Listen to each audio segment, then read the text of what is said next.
ची एक बैठक यापूर्वी सुद्धा झालेली आहे। माझ्या उपस्थितीत होणारी ही पहिलीच बैठक आहे।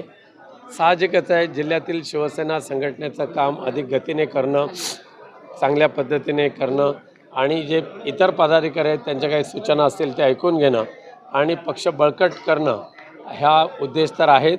येणाऱ्या जिल्हा परिषदा पंचायत समितीच्या निवडणुका ह्यालासुद्धा सामोरं जात असताना कार्यकर्त्यांना तेवढ्या ताकदीने उभं करण्याची आवश्यकता आहे। ते सुद्धा पाठबळ देण्याचं काम आजच्या कार्यकारिणीच्या बैठकीमध्ये होईल। याबाबतचा निर्णय पक्षप्रमुख माननीय उद्धवजी ठाकरे साहेब घेतील, परंतु मागच्या महिन्याभरामध्ये आम्ही महाराष्ट्रातल्या सगळ्या बहुतेक जिल्ह्यांच्या आणि मुंबईच्या पदाधिकाऱ्यांच्या बैठकांचं काम चालू आहे।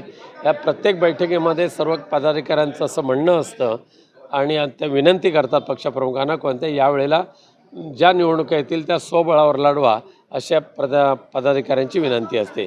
यावर जो निर्णय घ्यायचा असेल तर पक्षप्रमुख उद्धवजी ठाकरे निर्णय घेतील। शिवसेना कुठल्या पक्षामध्ये विलीन होणार कोणी बघू नये।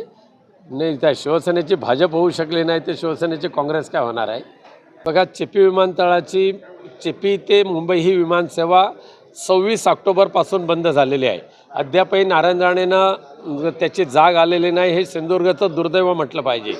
खरं म्हणजे हा प्रश्न केंद्रीय हवाई वाहतूक मंत्र्यांना भेटून सोडवायला पाहिजे। उडान अंतर्गत रिजनल कनेक्टिव्हिटी स्कीम अंतर्गत असणारी ही स्कीम पुन्हा चालू करण्यासाठी त्यांनी दिल्ली स्तरावर प्रयत्न करायला पाहिजे, पण नारायण राणेंना त्याची काही पडलेली नाही आहे। पैसे देऊन निवडून आलेले हे खासदार ते त्यांना लोकांच्या समस्येची जाण काय असणार आहे? सैफ अलीसारख्या एका नेत्याच्या 12व्या मजल्यावर चढून गुन्हेगार चढतात, त्याच्यावर खुनी हल्ला करतात आणि आपली शासन व्यवस्था कायदा सुव्यवस्था झोपलेली आहे। मस्साजोगला तसं झालं, परळीला तसं झालं, पुण्याला तसं झालं, खडकीला तसं झालं।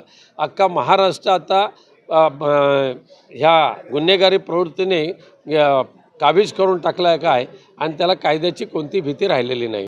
त्यांचं रिकामटेकडे आहे ते, त्यांना काम काय नाही? अरे लाज वाटली पाहिजे तुम्हाला। ह्या देशामध्ये मस्साजोगच्या सरपंचाला, परळीच्या सरपंचाला तुमचे भूमाफिया मारतायत आणि त्यांना जेरबंद करायला तुमचं सरकार अपयशी ठरलं आहे आणि त्याच्या बाजू घेऊन बोलणारे हे काय लायकीचे आहेत ते लोकांना दिसून येते।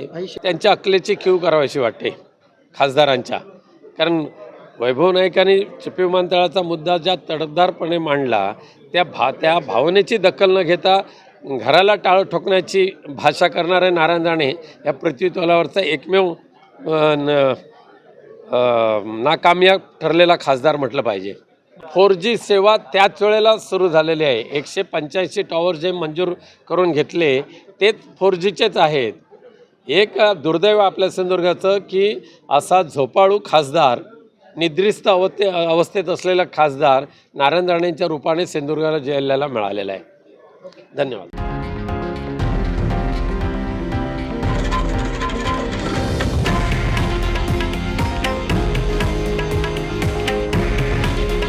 हे आहे देशातील नंबर 1 न्यूज नेटवर्क आणि आपण पाहत आहात TV9 मराठी। काळजी तुमची, हित महाराष्ट्राचं।